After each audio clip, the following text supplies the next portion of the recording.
house needs painting, the grass needs mowing. Where's he at? Hey, this is Earl. That show was stronger than the Sonic Boom.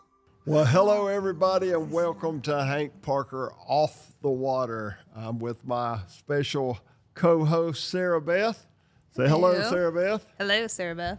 Hello, Sarah Beth. Well, we're here today, and we're going to have some question and answers. You know, I made an appeal several weeks ago. If you've got a question, ask me. I go to a lot of seminars, and at the end of the seminar, people will walk up and say, man, I wish you'd have talked about this, or I wish you would have addressed this, or whatever. I said, man, why in our question and answer session did you not ask me? So if you have questions and you think I know an answer, send them in, and we'll be glad to try and answer them. So today, I think Sarah Beth's got a list of questions for me. So let's see if we can get them answered, and hopefully this will be one of your questions, and we'll answer it. And I'm sure a lot of people have the same question, so maybe everybody will benefit from this. We'll see how it goes. All right, first question somebody put in. You talk about early days, like drawing partners in one of your previous podcasts. If you could pick anyone to refish a tournament with, who and what partner would that be? Wow. Now that is a tough one. I fished with so many wonderful people and had such great experiences.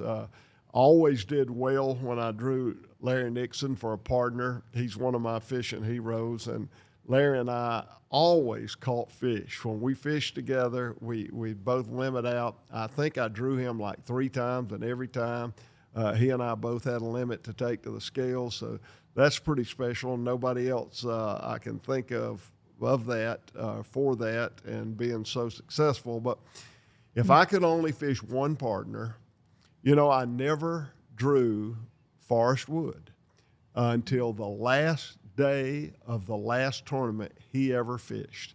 I drew him as a partner, and that was so cool.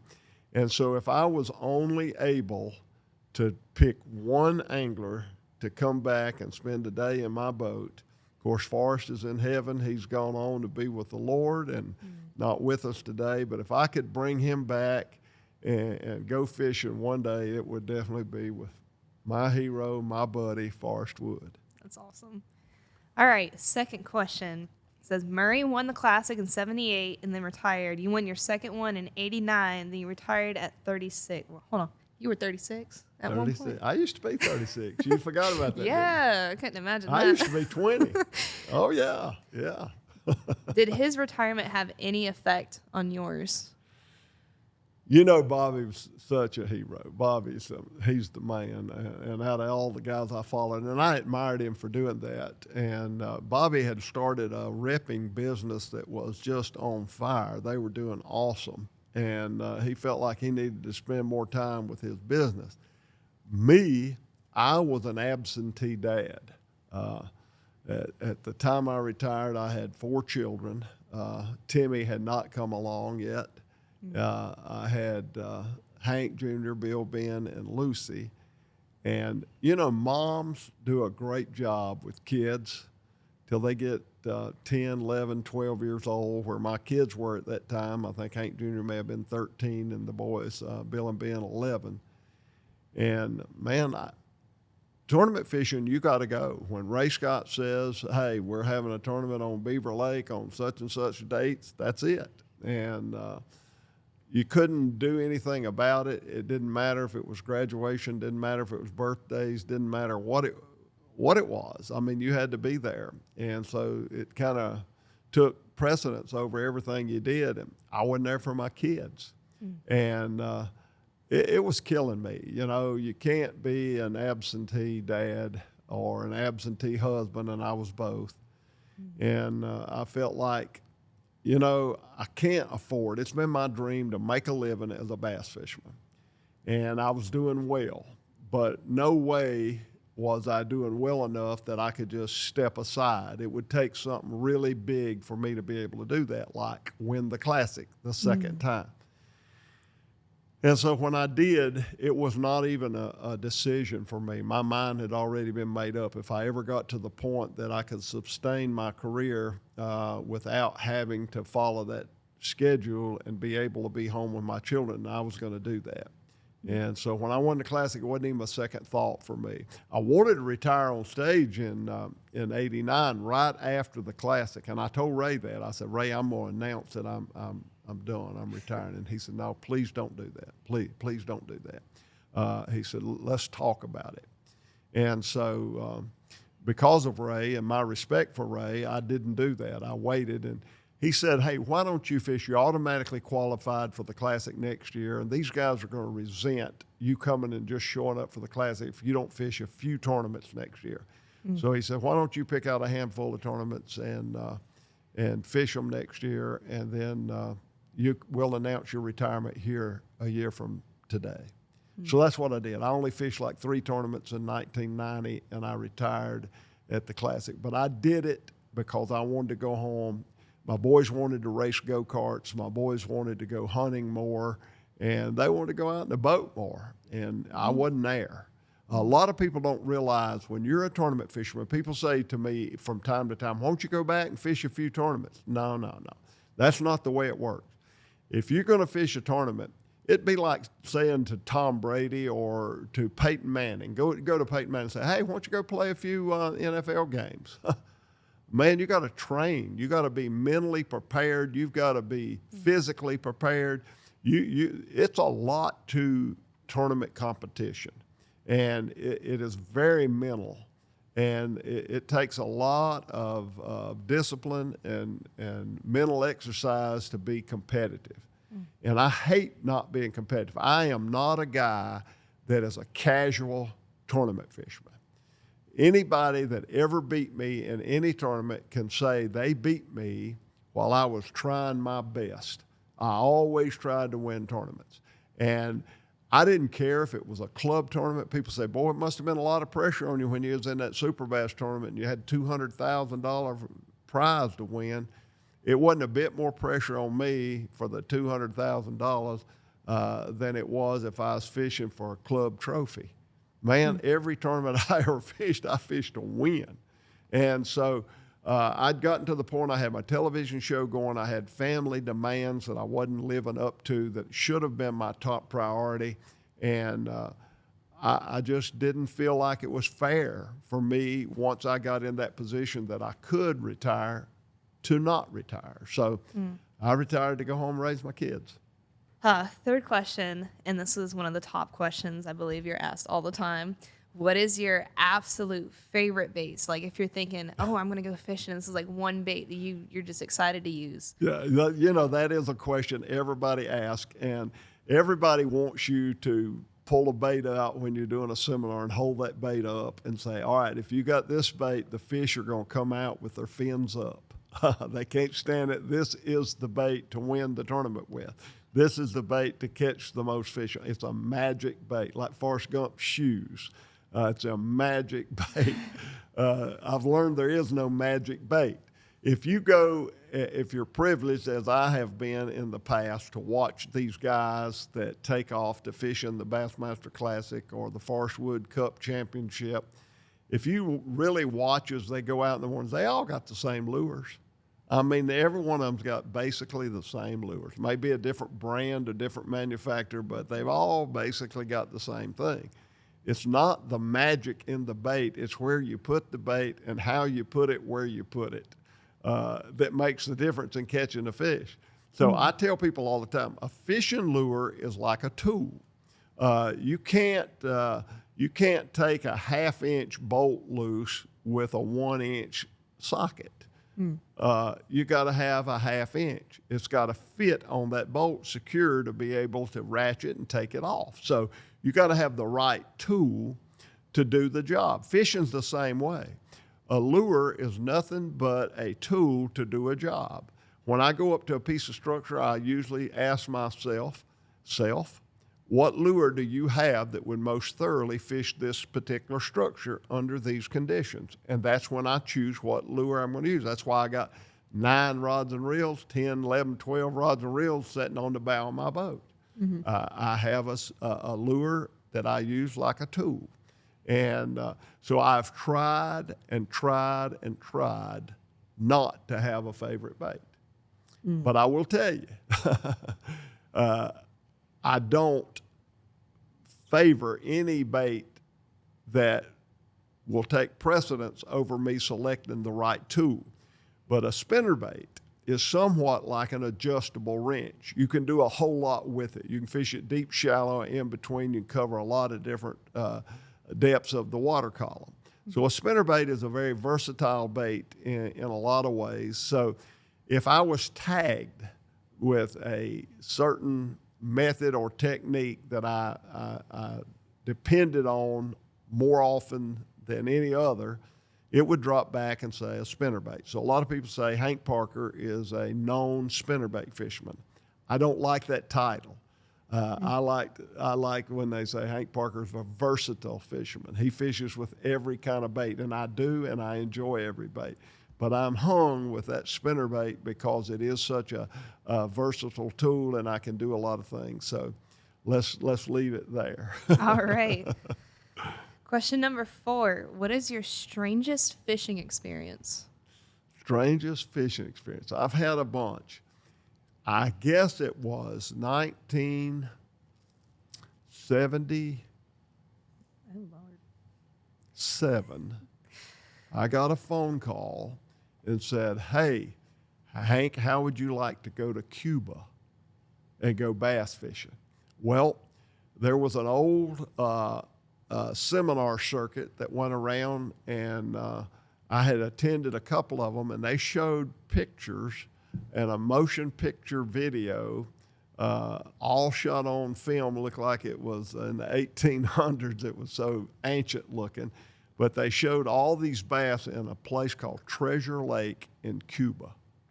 And they were bass jumping out of the water catching dragonflies. It was just, hundreds of them at one time in the frame of the film. And I'm thinking, would I die to go fish in that place?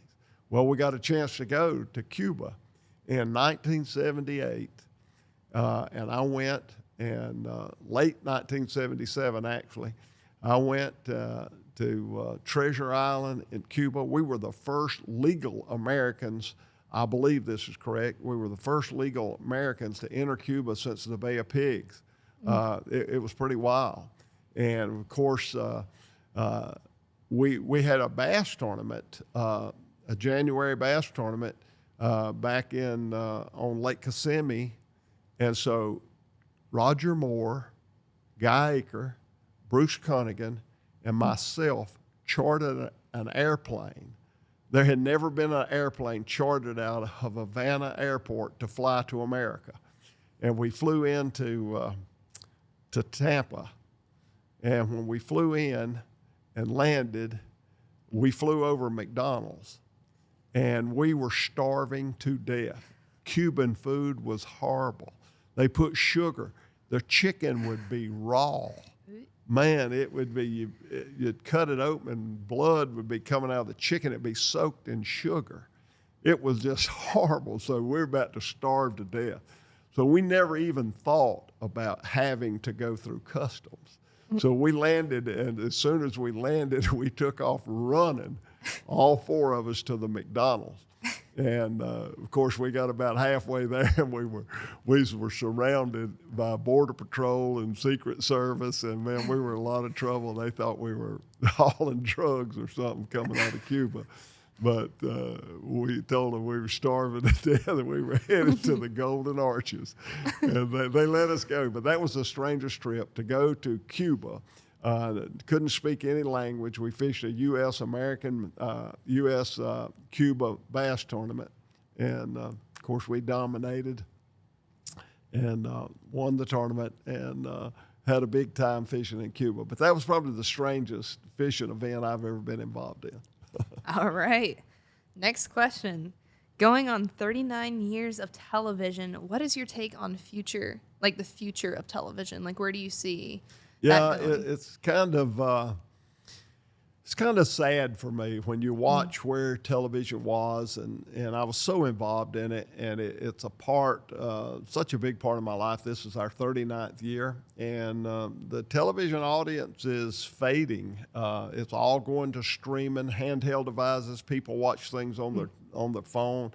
I think sports, maybe football, collegiate and professional football, still doing well on television, but I think everything else is down, including outdoor shows. So my television career is kind of being dictated by the changing of guards on how people view things. So we're doing our YouTube show. We're now doing the podcast and trying to change with the times and keep up. I'm not through. I'm not finished telling my story. I'm not finished communicating. I think there's a lot to be learned from old people, and I am one, and I've experienced a lot, and I got a lot to share. So I'm not ready to hang it up, but the future of television does not look very bright, to be completely honest. Right. A lot more competition for younger anglers now. What do you see in the professionals versus people trying to make it big? Well, we talk about that a lot, and about the opportunities to be a professional fisherman and how lucrative it is. But I think if we really peel back all the peelings and look and be completely honest with all the people that are aspiring to be a young pro fisherman, to support their lifestyle and to grow financially, it's a tough sport. And I think it's tougher now to make a living than it was early on, even though there's so much more money involved. Prize money's much larger, but there's so many more people. And I think almost every sport, if you look at football or basketball or baseball, records get broken, athletes get better. I think today there is more great fishermen. When I fished, there would be 250 people in the tournament, and I would honestly say about 120 of them had a chance to win. Occasionally you'd get that out of left field winner, but most of the time, if you asked me to write down on a piece of paper, I could pick out of a 250-man field, I could pick 120 guys, and one of those 120 is going to win. Today, it's not like that. Today, any one of these kids can win a tournament. Any one of them. I mean, they can come out of nowhere and win big. And they may win today, and they may not win again for 5 years. And it's hard to sustain influence on the consumer. A lot of people ask me about getting started in fishing, and a lot of these high schools I get involved in, a lot of these high school kids will say, well, I need to get sponsors to be able to help me get out there and compete. Well, that is not the way it works. The way you get a sponsor is you get your name and you get enough notoriety that you got influence on the public, and you can have a positive influence for a product, and you can help their sales.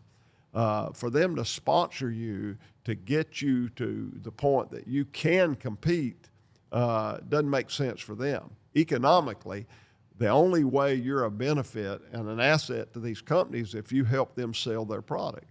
And if you don't have notoriety and if you don't have influence on the consuming public, you're a liability. Right. So that's what you got to do. You got to get established in order to get those sponsors, and that's a big part of what it takes to sustain yourself. So, truthfully, out of all these guys that are out there competing, trying to make a living, probably less than 10% are really making a living. A lot of guys got their credit cards maxed out. Man, they got debt.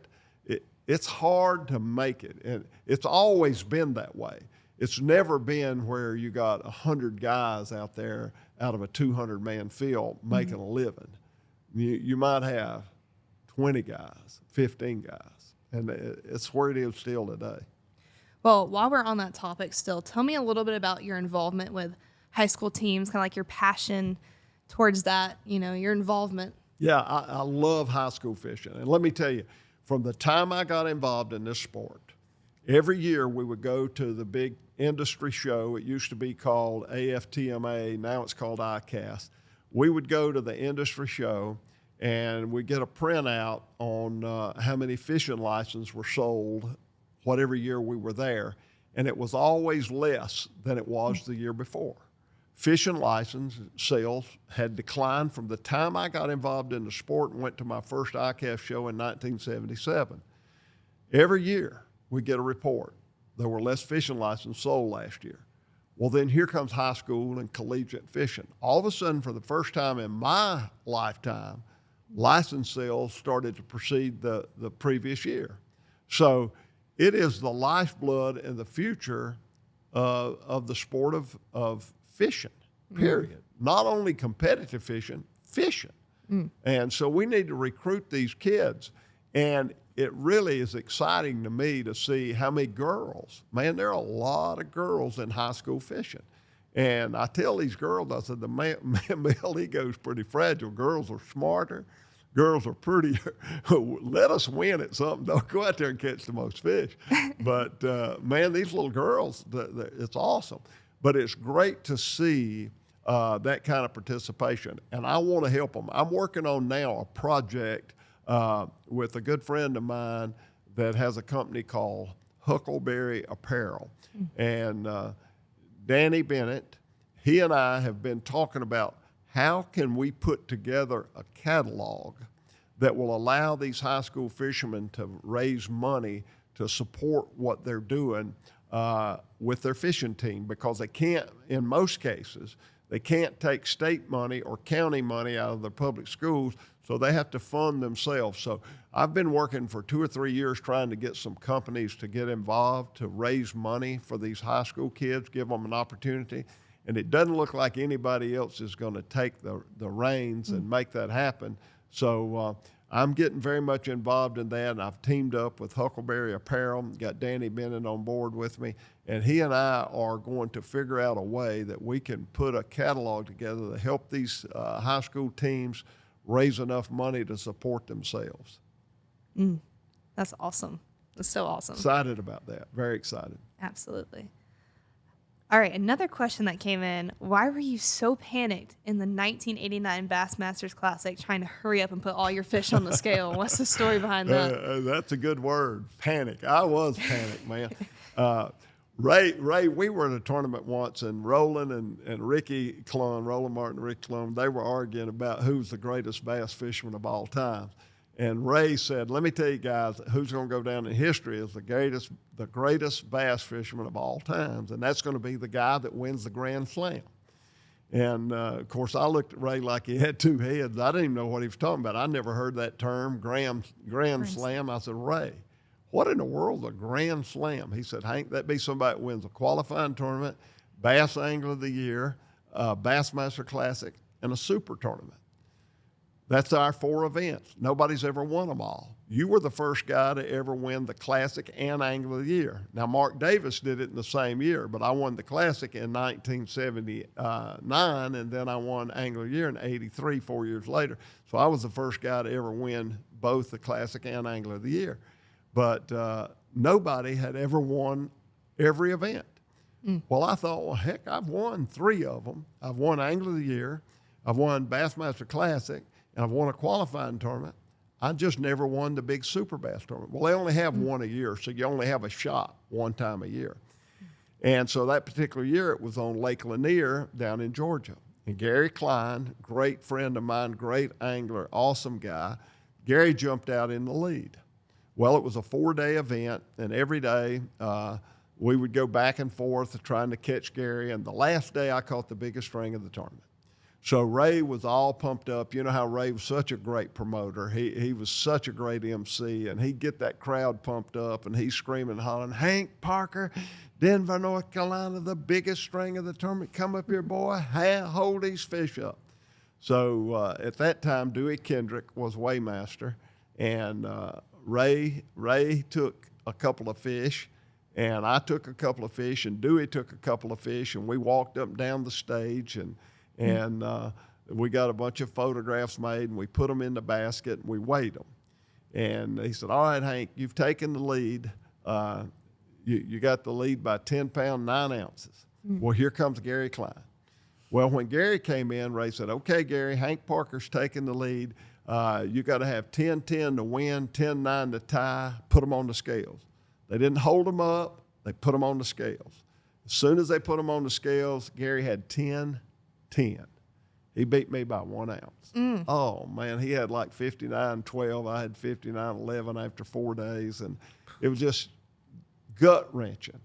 But it's okay because the very next year, the Super Bass Tournament was on the St. Johns River in Florida, and I won by a bunch. I had a great time there, and I won by a pretty good margin. So I became the first angler to win the Grand Slam.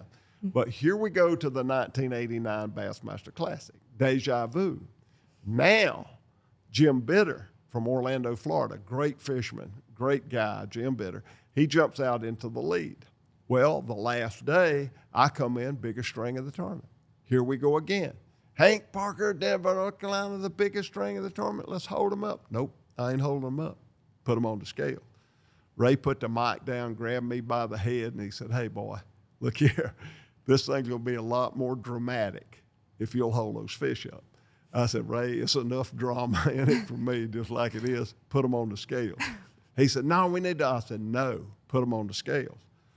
He said, well, I said, no, put them on the scales. He said, all right, Dewey, put them on the scales.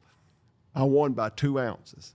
Had I held those fish up and walked up and down that stage holding those fish up and let all them water drops drop off those fish, I think it'd have been just like with Gary Klein. I think I'd have come up about an ounce short.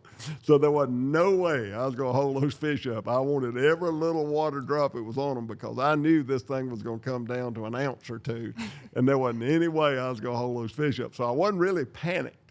I was emphatic about, hey, I don't want to go through the lessons you learn the hard way, you don't forget. And I thought, man, if I didn't hold those fish up at Lake Lanier, I would have won that tournament. And the difference between first and second in that tournament was about 50 grand. So that was a big deal. Yeah, I'd say. All right, next question. How in the world do you find fish on like an unknown lake? Like if you've never fished this lake before, what is your best tip on finding those fish? That is a question that I am asked most often when you do a seminar. And I tell these guys, you know, that is the most difficult equation you can be faced with. If you've never been on a body of water, you know nothing about it. Things have changed a great deal since I fished, and there's a lot of maps now that you can just plug into your Humminbirds, and you got Lake Master maps, and they're so detailed, and you learn a lot. We didn't have any of that. And when I remember in 1979, I went to Lake Powell in Arizona. I had never been in a lake in my life that was more than 150 feet deep. Well, Lake Powell, when we backed the boats in off the ramp before you could turn around and get to the boat dock, you're in 500 feet of water. I've never seen anything like that. And so here we are on a lake I knew nothing about. They talked about how big this lake was, and I looked across the way, and I could see the buoy markers on the other side of the lake before you got into the river. And I thought, well, it ain't that bad. I can see the buoy markers. Well, I ran for about 40 minutes, and I realized the buoy markers I was looking at were houseboats. No. So it's a pretty good body of water. And so it's 600 feet deep. You could actually put your hand, you could pull up to a canyon, a bluff wall, put your hand on that bluff wall, and it'd be 400 feet deep. I've never seen anything like that in my life. And it started at the first day of practice. I didn't catch anything. I was somewhat overwhelmed. And then I started putting it all in perspective. I said, now, wait a minute. A bass is a bass is a bass. It doesn't matter if you're in Cuba, Mexico, or Canada, or Lake Powell, or Lake Wiley. It doesn't matter. They're looking for food and cover. So let's figure out what they're feeding on, and let's figure out what kind of cover is available. So I would go in these canyons, and I'd look for these big rock slides. And, rocks, if they fell off that canyon, they're on the bottom. They don't float. Yes. So I knew that was some good structure. Ended up finishing in the top 10 in that tournament, caught the big fish. And I caught the big fish. I know he was in at least 65 feet of water. He may have been deeper because I was just counting that big old 1 ounce jig down as it fell, but it was definitely over 65 feet deep, and it was 7 pound, 2 ounces, which was a big, big bass for Lake Powell at that time. But that was a lake I knew nothing about, and I learned not to panic, to think about what we're looking for, food and cover, food and cover. Let's find the food, and then we'll find the cover, and we'll catch the bass. So that's true anywhere and everywhere you go. So I always tell people, I did a deal with Coca-Cola and Bass Pro Shops a couple of years ago, and it was in Beaver Lake in the summertime. And I hate fishing 100 feet deep, and that's kind of what was going on in Beaver Lake. And when we got to, and I'm thinking it's Beaver Lake. I'm pretty sure it was Beaver Lake. But anyway, deep, clear lake, and I wasn't catching any fish. And I asked the guy at the marina, I was at Big Cedar, and Johnny Marsh Bass Pro's Lodge, Big Cedar, beautiful place. And we were staying there, and so I asked the guy at the boat dock, I said, what you going to do to catch these bass? He said, the only bass that are being caught are either caught at night or they're catching on live night crawlers, catching spotted bass about 80 and 90 feet deep down by the dam. I thought, well, I can't fish at night, and I sure don't want to use live night crawlers, and I don't want to fish 80 or 90 feet deep. I said, what's my other option? He said, well, it's poured down rain in up the river, and if you have to have Arkansas license, but you can go up the river and you can catch fish because there's muddy water. I thought, man, that's awesome. That's right up my alley. So the next day I got my two partners in, and who won the sweepstakes, and we went about a 60-mile boat run. And so we pulled in this bay, and it looked good, but I pulled out and went in another bay, and it looked good, but I didn't fish. And I pulled in the third bay, and I said, all right, this is our spot. We started fishing, and luckily we started catching fish right off the bat. And so one of my guys that won the sweepstakes, he looked and he said, let me ask you a question. What in the world? Don't you think we rode by about 1 million bass coming all this way up here? I said, yeah. He said, well, why'd we come all the way up here? I said, to find this off-colored water. He said, oh. I said, these fish are a whole lot shallower and a lot easier to trick in this off-colored water. He said, oh, I'll kill you. I get that. Well, we pulled in one bay. It looked just like the bay we're in now. We pulled in another bay, and it looked like the bay we're in now. And here we're in this third bay, and you said this is the place. What was up with that? I said, well, we went in the first place, and there were no birds. There were no blue heron. There were no kingfishers. There were no gulls. There were nothing. There were no birds. We pulled in the second place, and there are a few birds. But we pull in here, and there's birds sitting everywhere. He said, well, are we fishing or are we bird watching? I said, well, where the bait is, that's where the birds are. They're going to show you where the bait is. And where the bait is, that's where the fish are. So the reason I stopped here is because these birds told me there were bait here. And I said, it's worked out pretty good, hadn't it? He said, yeah, I'm not complaining. He said, that's interesting. But that's how you find fish on a strange lake. You find the bait, the food, and the cover in that order. There you go. It's pretty smart. Next question. What is the best time to go fishing besides days that end in Y? Maybe time of day. Yeah. Every day is a better day to fish than to work. I said that. I had a job one time. It messed me up. Oh, my goodness. People ask me, what is the one thing that I could do to improve my fishing? And it's without a doubt, get rid of that job. That thing will mess you up. So being on the water is a big deal. People ask me all the time, he said, now you only have one day to fish and you're sitting there looking at the Saluna table and it says fishing's going to be good on this particular day. Do you think that's the day I should take off and go fishing? And I will tell you, I honestly believe there's a whole lot to that. I really do. I don't follow it, and I never have, because I don't think that I want my mind to be discouraged if it's a bad day all day long and I got to fish a tournament. And so there are more than one way to catch a bass. You can catch them out of getting them to react to a bait out of impulse just as good as you can catch them to entice them when they're biting. So that Saluna table, fisherman's table, whatever you call it, moon phase, whatever, I think it has merit. But I think if I'm sitting there trying to plan my week and we've got a rainy day, a warm rainy day on Wednesday, that's the day I'm going to go fishing. fish love low pressure. Fish are way more aggressive on a low pressure cloudy day than they are a bluebird sky high pressure day. So I kind of pick my days to go fishing based on the weather more than I do the salooner table. If it's a low pressure day, I choose that over a high pressure. But I tell people I like to go every day. So it doesn't matter. I'm going fishing, and if it's a bluebird day or if it's a rainy day, I'm going fishing. All right. And to wrap up the questions, last one. Out of all the tournaments you fished, what was your favorite moment? Oh, well, that's a great question. I have a lot of moments. I have a lot of memorable moments.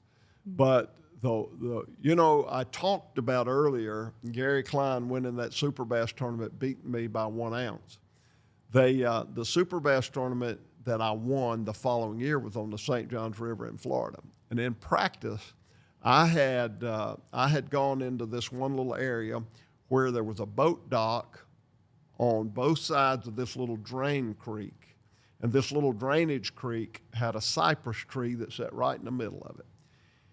And I had a Hank Parker classic spinnerbait with the hook bent shut.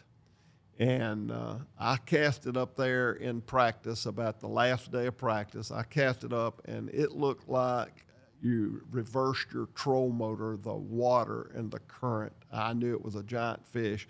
And he wouldn't hardly let go of that spinnerbait, even though the hook was bent shut. I mean, I saw probably about 6 or 7 pounds of this fish.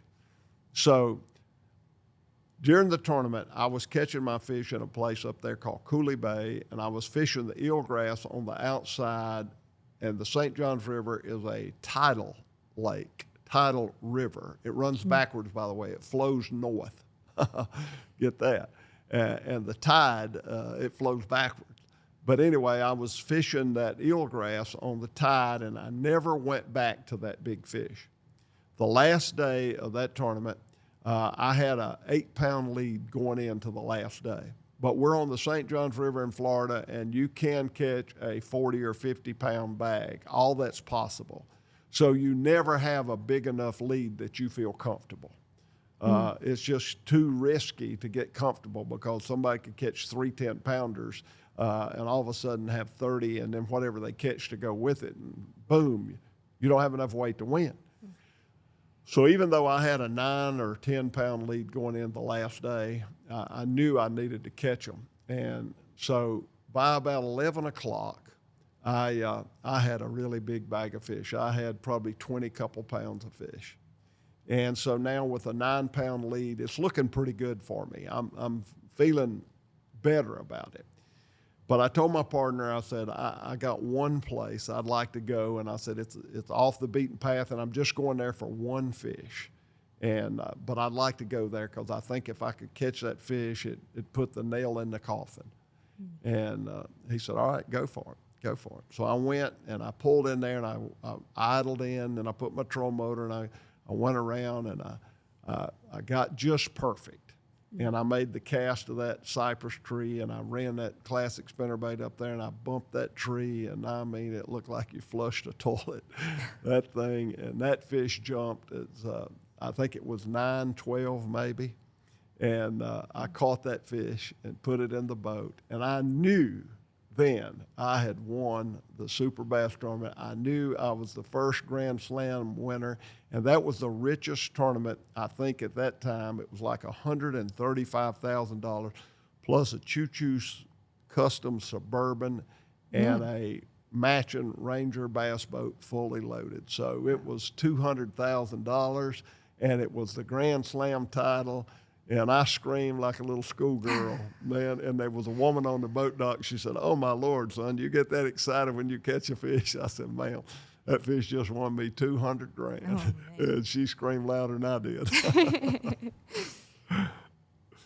Well, that's all the questions we have for today. Well, that was good times and a lot of fun. And, hey, I really enjoy answering these questions. And I appreciate you sending them in. So if you got any questions and you think I could answer them, and you know, I never let the truth stand in the way of a good story. I'll embellish and I'll massage it and I'll answer it somehow. So send your questions in, and Sarah Beth will read them off, and I'll try to answer them. And we're having fun. So hope you're enjoying our podcast. Sarah Beth, tell everybody goodbye. Goodbye. Goodbye from Sarah Beth, and I say God bless you, and I'll see you next time. Thanks. Grass needs mowing. Where's he at? Hey, this is Earl. Nice show was stronger than the sonic boom. Gone fishing.